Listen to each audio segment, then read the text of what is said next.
Okay dear student, मैं आप लोगों को पोएम करवाऊंगी आर्ट जेनिफर टाइगर, जो कि एड्रियन रिच ने लिखी है। जो ये पोएम है ये इन्होंने अपनी आर्ट के बारे में लिखी है, जिनका नाम आर्ट जेनिफर है। और इन्होंने इस पोएम में ये बताया है कि मतलब जो ये आर्ट थी वो अपने हस्बैंड के द्वारा बहुत ज़्यादा टॉर्चर की गई थी। इनको मतलब ये अपने आप में फ्रीडम चाहती थी, लेकिन कभी इनको फ्रीडम नहीं मिली। और लेकिन इन्होंने अपनी फ्रीडम को शो करने के लिए इन्होंने एम्ब्रॉयडरी का काम करना शुरू कर दिया।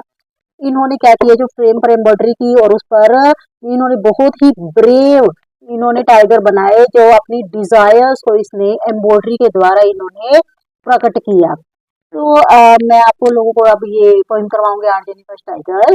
Art Jennifer tiger prance across screen. इन्होंने बोला है कि जो आर्ट जेनिफर के टाइगर है, एक्चुअल में जो आर्ट है वो एम्ब्रॉयडरी का काम करती है। शायद आप लोगों ने देखा होगा, पुराने जमाने की जो औरतें थी वो बहुत ज्यादा फ्रेम वर्क किया करती थी। उन्होंने फ्रेम लेना है, उसमें कपड़ा दबाना है और उसमें एम्ब्रॉयडरी से वे कुछ भी मतलब बनाती थी। जो आर्ट जेनिफर थी ये क्या करती थी, उस एम्ब्रॉयडरी से अपने चीते बनाया करती थी। चीते बड़े सुंदर सुंदर उछलते हुए कूदते हुए। इसी तरह से जो एड्रियन रिच जी ने बोला है कि आर्ट जेनिफर ने क्या किया है, स्क्रीन के ऊपर स्क्रीन है और उस पर उन्होंने उछलते कूदते हुए उन्होंने टाइगर बनाए हैं। कैसे टाइगर बनाए हैं उन्होंने? Bright topaz denizen of a world of green.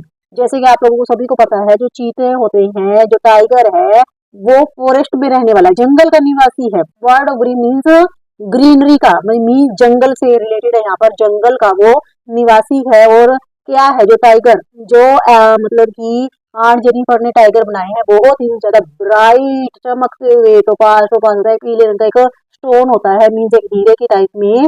उन्होंने क्या किया है, उसी तरह से चमकते हुए टोपाज पीले पीले रंग के उसने जो मतलब फॉरेस्ट में निवास करने होता है, निवास करने वाले उन्होंने पीले रंग के उन्होंने टाइगर बनाए हैं एम्ब्रॉयडरी से।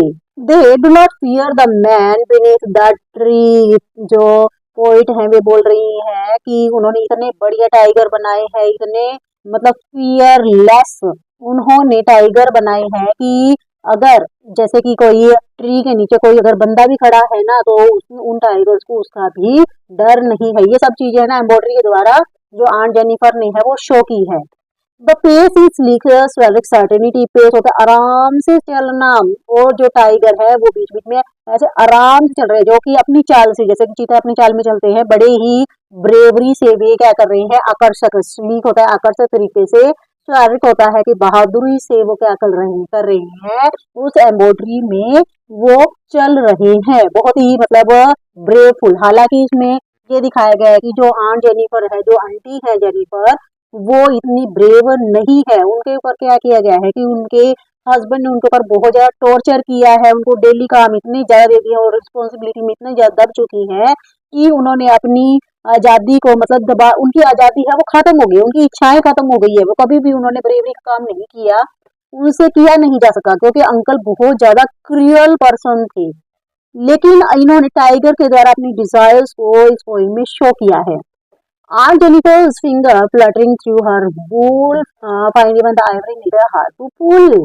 तो आंट जेनिफर की अब कई साल हो गए हैं, जैसे मान लो उनकी शादी को, तो कह रहे कि अब इतनी ज्यादा मतलब वीक हो चुकी हैं आंट जेनिफर, इतनी ज्यादा रिस्पॉन्सिबिलिटी में दब चुकी हैं कि अब जो एम्ब्रॉयडरी कर रही हैं तो वो क्या कर रही हैं, जो वो वूल जो मतलब स्क्रीन पर वो वूल ले रही है, मतलब कढ़ाई कर रही है, तो उनकी जो वो उंगलियां है वो फड़फड़ा रही है, फ्लटरिंग कांप रही है, इतनी ज्यादा कांप रही है। Find even the ivory needle hard to pull, की जो आइवरी नीडल होता है, जो हाथी दांत की बनी हुई नीडल है, वो भी वो अच्छे से उसके अंदर डाल नहीं रही है, वो खींच नहीं पा रही है धागे को अच्छे से, इतनी ज्यादा वीक हो चुकी है वे। क्यों हो चुकी है? The massive weight of uncle wedding band sit heavy upon aunt Jennifer's hand. क्योंकि जब आंट जेनिफर की शादी हुई थी, तो सभी को पता है कि शादी में जैसे कि रिंग पहनाई जाती है हाथों में, तो क्या है कि आंटी को भी रिंग पहना दी गई थी वेडिंग बैंड के तौर पर। अब कह रहे हैं कि उनको वो हाथ में इतनी ज्यादा हैवी, इतनी ज्यादा भारी उनको लग रही है कि अब वो धागे को अच्छे से खींच नहीं पा रही है। तो अब इस पोइम में ये कहने का मतलब नहीं है कि जो रिंग है वो अंकल ने उनको बहुत ज्यादा भारी पहना दी थी, भारी नहीं पहनाई दी थी, बल्कि शादी के बाद उनको रिस्पॉन्सिबिलिटी इतनी ज्यादा आ गई थी, उनको इतना ज्यादा टॉर्चर किया गया कि अब वो बहुत ज्यादा वीक हो चुकी हैं, बहुत ज्यादा डरने लगी हैं, डर है उनके मन में अंकल के लिए।